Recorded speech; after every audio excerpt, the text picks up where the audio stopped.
Hello everyone, welcome again on this learning platform of Super Diamond Knowledge. Guys, also welcome you all in the first video in the series of solving or analyzing the official question papers of HTET PGT English. And in our today's video, we are going to discuss the official question paper of HTET exam 2022.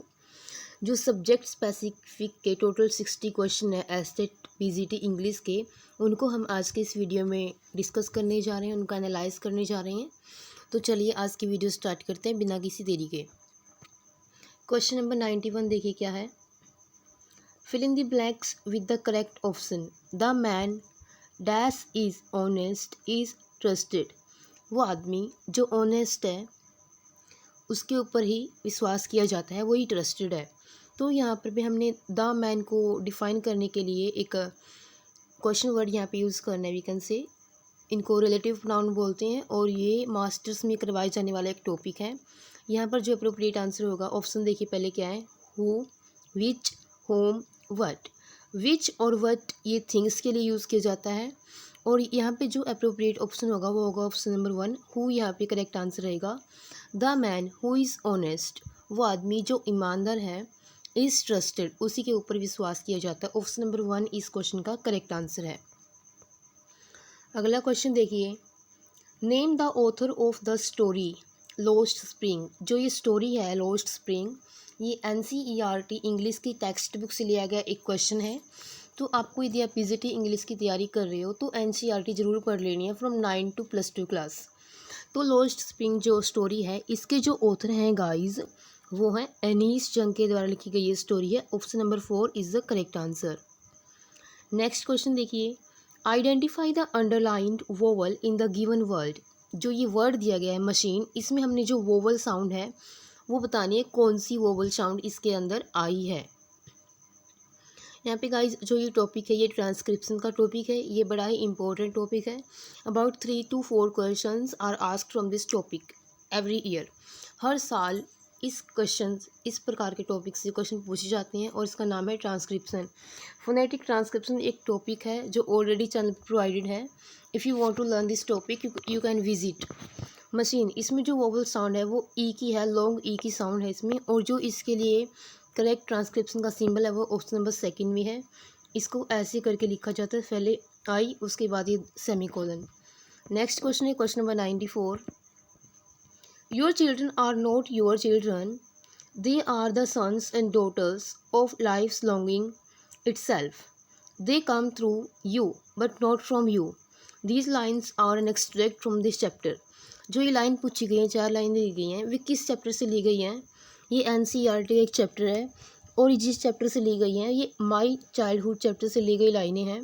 NCERT आपको detail में पढ़नी पड़ेगी ताकि आपको ये पता लग जाए कि वो कौन से चैप्टर से ली गई लाइनें हैं। ऑप्शन नंबर 1 इस क्वेश्चन का करेक्ट आंसर है। नेक्स्ट क्वेश्चन है question number 95। Someone who is present everywhere. कोई जो हर जगह प्रेजेंट होता है उसको क्या बोला जाता है? ओमनिशिएंट, ओमनी प्रेजेंट, ओमनीपोटेंट या ऑप्टिमिस्ट। इस क्वेश्चन का जो करेक्ट आंसर है वो ऑप्शन नंबर 2 यानी कि ओमनी प्रेजेंट, जो हर जगह विद्यमान है, जो हर जगह प्रेजेंट है। ओमनिशिएंट होता है सर्वज्ञ, जो सब कुछ जानता है।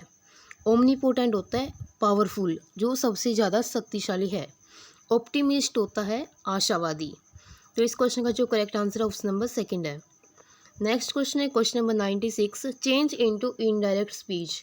नरेशन और वॉइस, इन 2 टॉपिक से भी क्वेश्चन हर साल पूछे जाते हैं, तो ये 2 टॉपिक भी अच्छे से प्रिपेयर कर लेने हैं। क्वेश्चन देखिए, he said I boat these pearls for my mother. उसने कहा मैंने ये जो पर्ल्स हैं ये मोतियाँ मेरी मदर के लिए खरीदे थे। इसको इनडायरेक्ट में कैसे चेंज करेंगे? ही सेड, उसके बाद हमने कंजंक्शन यूज़ करनी है, he said that.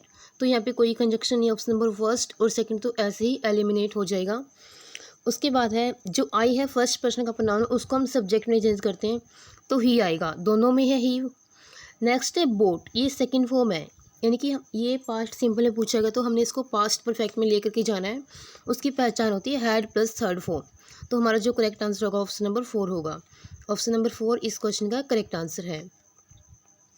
Next question है question number 97। Which story of O Henry has character Sue and Johnsy. O Henry की कौन सी स्टोरी में श्यू और जॉन्सी एज करेक्टर दिए गए हैं? तो ये है लास्ट स्लीव, ये स्टोरी है ओ हेनरी की, और इसी के जो दो करेक्टर हैं श्यू एंड जॉन्सी। क्वेश्चन नंबर 97 का करेक्ट आंसर है option number 1।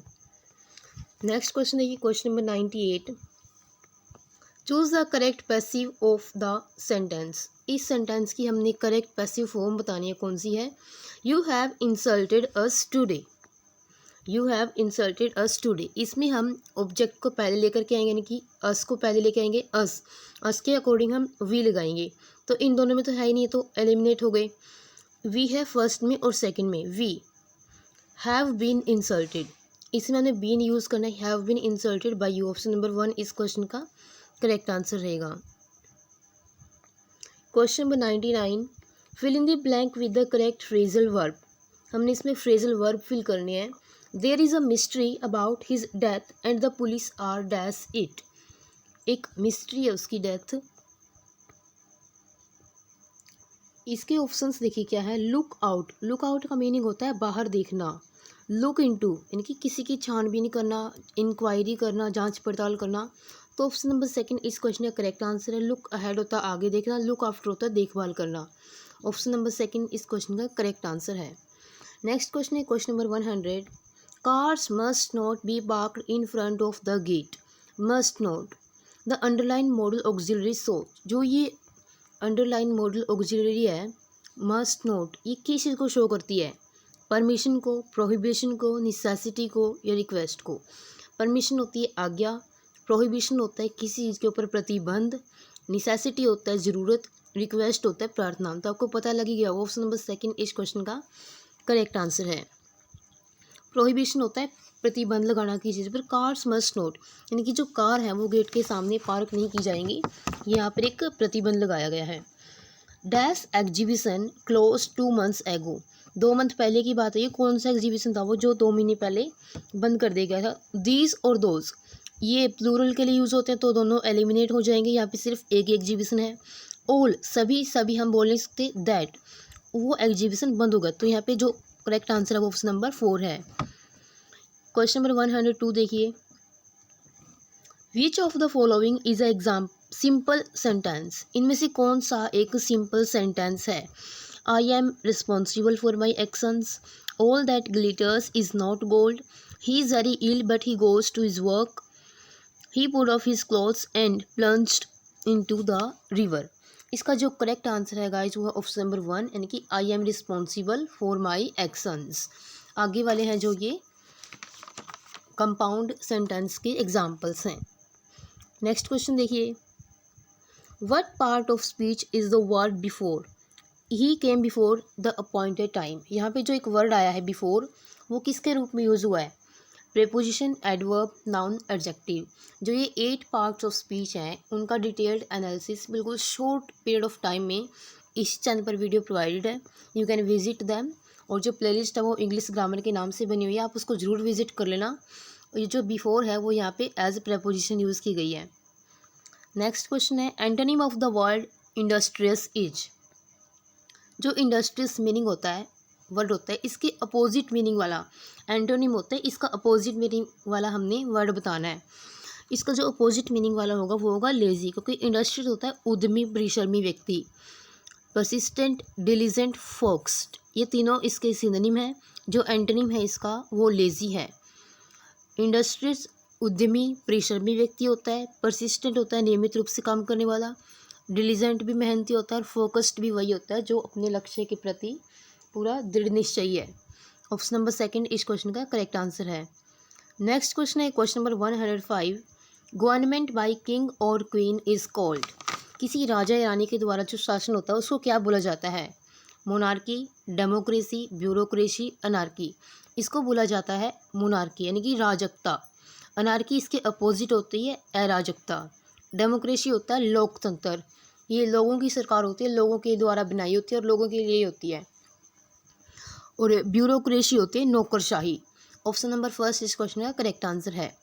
Identify the consonant in the underlined words. जो ये अंडरलाइन वर्ड्स हैं इनमें हमने कॉन्सोनेंट बताना है, कौन सा है? चिन, स्केच, चेयर। जो च की साउंडर्स के लिए कौन सा सिंबल यूज़ किया जाता है, वो किया जाता है ऑप्शन नंबर थर्ड में है, जो इसको टी करके और फिर ऐसे करके इसको डाला जाता है। ट्रांसक्रिप्शन के सिंबल्स आप ज़रूर लर्न कर लेना। यदि आप पूरा टॉपिक नहीं सीखना चाहते, यदि आपके पास टाइम नहीं है, तो इनके सिंबल्स ज़रूर लर्न कर लेना। 1 से 2 क्वेश्चन आपका फिर भी कहीं नहीं जाएगा। नेक्स्ट क्वेश्चन है क्वेश्चन नंबर 107।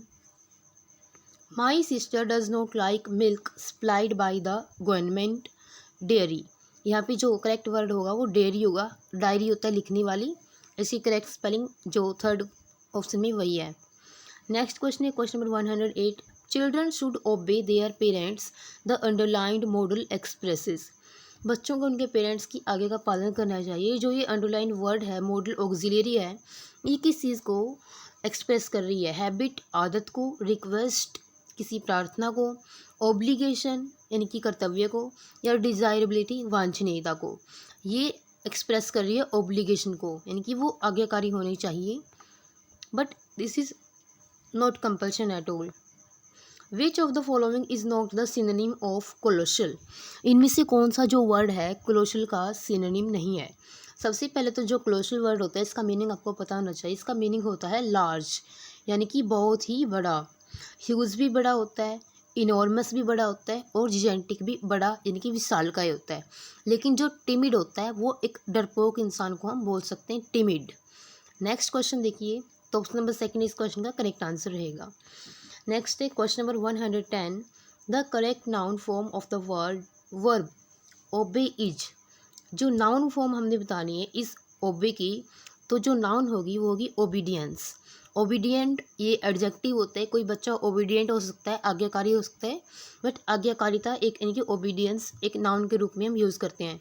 ओबीडियंस ऐसा कोई वर्ड नहीं होता है, और ओबेड ये वर्ब की जो पास्ट की फॉर्म है वो है।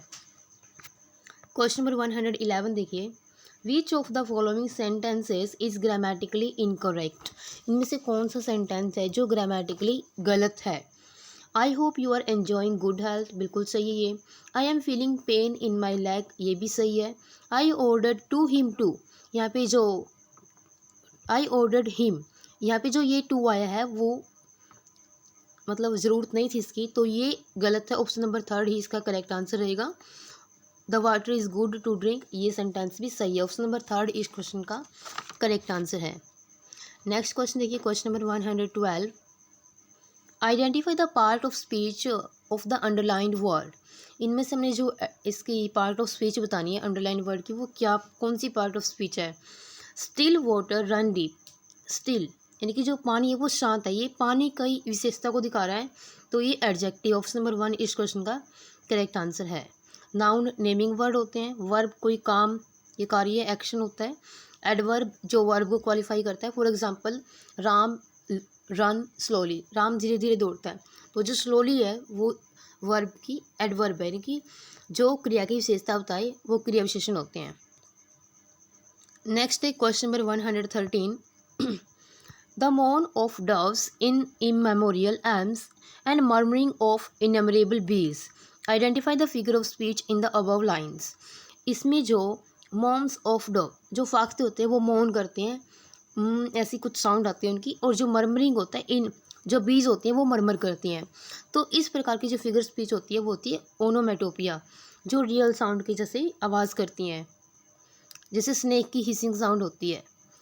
नेक्स्ट है question number 114। Identify the underlined word. जो ये अंडरलाइंड वर्ड है वॉकिंग, वो क्या है? The old man was tired of walking, ये जीरंड है। जो बूढ़ा आदमी था वो चलने से थक चुका था, तो ये जीरंड है। फर्स्ट फॉर्म के साथ आईएनजी जहाँ पे लगा होता है, क्योंकि इसमें जो वर्ब की फॉर्म है वो वाज और टायर्ड है। वाज हेल्पिंग वर्ब है, टायर्ड मेन वर्ब इसके अंदर है, तो वॉकिंग यहाँ पे जीरंड का काम कर रही है। नेक्स्ट क्वेश्चन है question number 115। Fill in the blank with the correct option. All the passengers with the driver dash in the accident. सभी पैसेंजर्स ड्राइवर के साथ एक्सीडेंट में मारे गए, तो ये प्लूरल नंबर है, तो यहाँ पे जो आएगी वर्ब वो वर्ब होगी। All the passengers with the driver were killed in the accident. Next question है question number 116। Pick out the correct phonetic transcription of the word examine. Examine word की जो करेक्ट फोनेटिक ट्रांसक्रिप्शन है वो हमने बतानी है। तीसरा पता नहीं चौथा क्वेश्चन है ये, जो ट्रांसक्रिप्शन के टॉपिक से पूछा गया है, आप ट्रांसक्रिप्शन की जो टॉपिक है उसको अवॉइड बिल्कुल भी मत करना। 4 से 5 नंबर का जो क्वेश्चन है इसमें ज़रूर पूछे जाते हैं। और जिसके लिए कनेक्ट फोनेटिक ट्रांसक्रिप्शन है वो है एग्जामिन। ऑप्शन नंबर 3 इस क्वेश्चन का करेक्ट आंसर है। नेक्स्ट क्वेश्चन देखिए, question number 117, the past participle of the verb forgive. Forgive की जो पास्ट पार्टिसिपल है वो हमने बतानी है कौन सी होगी, वो होगी third, forgive, forgive, forgive. Third form यहाँ पे पूछी गई है पास्ट पार्टिसिपल, तो थर्ड ऑप्शन में है ये। नेक्स्ट क्वेश्चन है, मैच इट करने हमने जो प्रोवर्ब्स के साथ, to beat about the bush. Next है to cut one's coat according to one's cloth. किसी का कोट काटना उसके कपड़े के अनुसार ही काटना। To kill two birds with a stone. To make a mountain of a mole hill. तो इसका जो करेक्ट आंसर होगा, ए का सेकंड फर्स्ट ऑप्शन में, बी का 4, सी का 3rd एंड डी का 1। ऑप्शन नंबर 1 इस क्वेश्चन का करेक्ट आंसर है। आप इनको ध्यान से देख लेना। To beat about the bush, to cut one's cloth according to one's cloth, to cut one's coat according to one's cloth, to kill two birds with a stone, एक पत्थर से 2 पक्षियों का शिकार करना, to make a mountain of a mole hill, तिल का पहाड़ बनाना। तो ये इसका जो करेक्ट आंसर रहेगा ऑप्शन नंबर ए में है सभी जो सही मैच कर रहे हैं। नेक्स्ट क्वेश्चन है question number 119, choose the correct phonetic transcription of the word photograph. जो फोटोग्राफ वर्ड की करेक्ट फोनेटिक ट्रांसक्रिप्शन है वो ऑप्शन नंबर 1 में है। आप सभी सिंबल्स को अच्छी तरह से देख लेना और फिर उसके बाद आप आसानी से इनको ट्रांसक्राइब कर पाओगे। नेक्स्ट क्वेश्चन है question number 120, fill in the blank with the correct option. He dash with his friend over a trifle. He quarrelled with, उसके फ्रेंड के साथ झगड़ा। क्वार्रल्ड ऑफ का झगड़ा, इन क्वार्रल्ड इन में झगड़ा, क्वार्रल्ड ओवर किस बात पर झगड़ा, वो उसके फ्रेंड के साथ झगड़ा। तो जो करेक्ट यहाँ पे प्रपोजिशन होगी वो विद वाली होगी। नेक्स्ट क्वेश्चन है question number 121, distribute these sweets dash the children. ये मिठाई बच्चों में बांट दो। यदि कोई बात 2 बच्चों में आ जाएगी बांटनी है तो वहाँ पे आएगा बिटवीन। यदि बहुत सारे बच्चों उनके बीच में बांटना है तो आएगा अमंग। ऑप्शन नंबर 1 इस क्वेश्चन का करेक्ट आंसर है। Dash these text books I need few reference books also. In books के अलावा मुझे कुछ रेफरेंस बुक्स की भी आवश्यकता है। तो जो करेक्ट आंसर होगा वो होगा option number 3 besides. Besides these text books I need few. Beside, जो ये वाला बिसाइड होता है वो पास में रखी चीज़ करेंगी, बगल वाली चीज़ के लिए बिफोर होता है पहले, और बियॉन्ड होता है परे।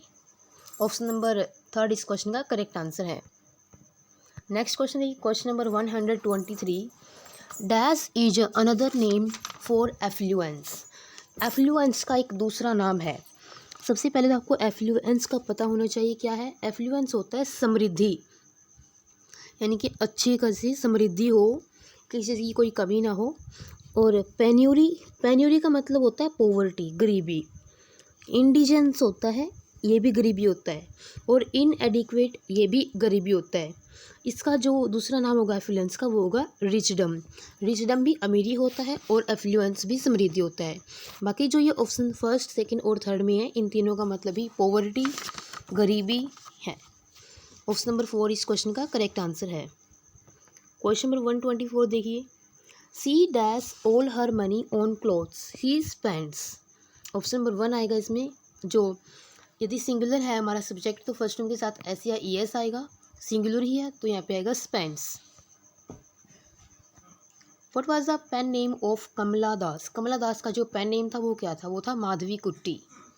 नेक्स्ट क्वेश्चन देखिए question number 126, the chapter Indigo is an excerpt from the book. जो ये इंडिगो चैप्टर है वो किस बुक से लिया गया है, वो लिया गया है guys the life of Mahatma Gandhi. Fill in the blank with a suitable modal. She dash sing well. Ability दर्शाने के लिए हमें जो मॉडल यूज़ करते हैं वो can. She can sing well. Hold the horse by rains.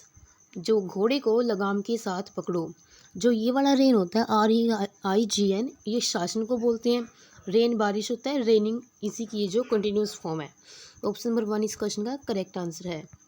Question number 129 देखिए, dash June is the hottest month. इसमें 0 आर्टिकल आई, किसी भी महीने के नाम से पहले हम कोई भी आर्टिकल यूज़ नहीं करते।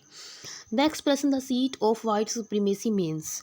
वाइट सुप्रेमेसी की सीट, इसका क्या मतलब है? इसका मतलब है the centre of racial superiority, यानी कि रंग के आधार पर सुपीरियर मानना किसी को। ऑप्शन नंबर सेकंड इस क्वेश्चन का करेक्ट आंसर है। नेक्स्ट क्वेश्चन देखिए guys, question number 131। Choose a word which is correctly spelled. जिस वर्ड की स्पेलिंग जो करेक्ट है हमने वो बतानी है, वो स्पेलिंग करेक्ट है गाइस कंसाइंस की। ऑप्शन नंबर 131 का 4।